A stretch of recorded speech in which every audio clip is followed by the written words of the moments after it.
je me sens souvent submergé par la colère, et cette colère me pousse à abandonner ma pratique spirituelle.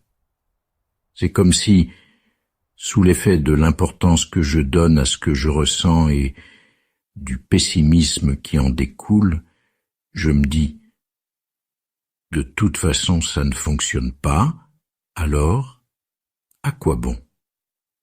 Cela m'arrive aussi souvent de ressentir que quelque chose ne va pas, comme si je devais agir pour corriger une situation, alors qu'en réalité, ce sentiment est souvent imaginaire, irréel.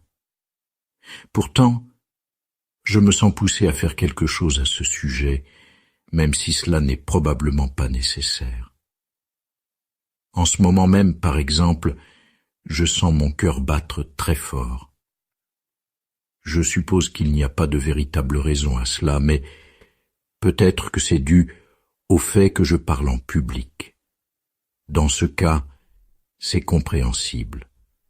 Vous pouvez reconnaître que votre cœur bat et simplement accepter cela. Concernant le sentiment que quelque chose ne va pas, il est important de comprendre que ce n'est pas un problème personnel, mais une condition humaine universelle. Ce ressenti d'un malaise intérieur pousse l'esprit à chercher une solution ou à interpréter les situations de manière erronée. Quand la colère survient, son énergie envahit immédiatement votre esprit, générant des pensées influencées par cette colère. Par exemple, des pensées comme « tout cela ne sert à rien, cela ne marche pas » ou « quoi que je fasse, ce sera toujours pareil » sont des réflexions produites par l'énergie de la colère.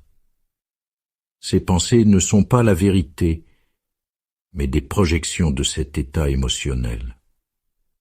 La prochaine fois que cela se produit, essayez, en plus de penser ces pensées, d'être conscient qu'elles sont issues du champ énergétique de la colère.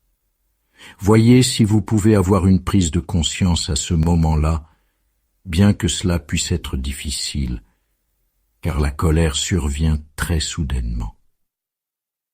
Essayez de reconnaître non seulement l'énergie de la colère, mais aussi l'impact qu'elle a sur vos pensées.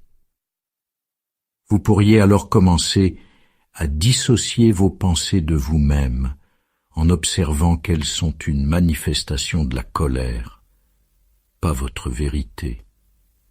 Lorsque vous développez cette capacité à être témoin de la colère, des changements commencent à se produire naturellement.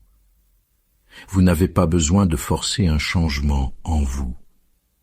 Simplement en devenant conscient de ce qui se passe en vous, la colère cesse de vous définir. Vous devenez celui qui observe la colère et non celui qui est dominé par elle. Cette prise de conscience peut transformer la colère en une pratique spirituelle puissante. Même si vous échouez parfois, soyez conscient que ce processus est progressif. Vous pourriez reconnaître la colère après qu'elle se soit calmée et peu à peu être capable de la repérer dès ses premiers signes. Avec le temps, vous pourriez être en mesure de rester présent dès le début, et cette présence peut empêcher la colère de prendre toute son ampleur. Soyez reconnaissant pour votre colère, car elle peut devenir une opportunité importante pour votre éveil spirituel. Les obstacles les plus difficiles de votre vie peuvent devenir vos plus grandes opportunités de croissance et d'éveil. Cette perspective peut sembler étrange, mais ces défis sont essentiels à votre développement. Le sentiment d'impuissance et de pessimisme, cette idée que cela ne marchera pas, provient également de formes pensées liées à la colère. Lorsque vous prenez conscience de ces pensées, vous réalisez qu'elles ne sont que des distorsions de la vérité. Reconnaître cela vous offre une immense liberté.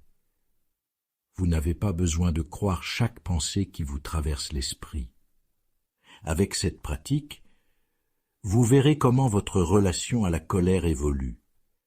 Elle deviendra une partie essentielle de votre chemin spirituel et vous pourriez même en être reconnaissant.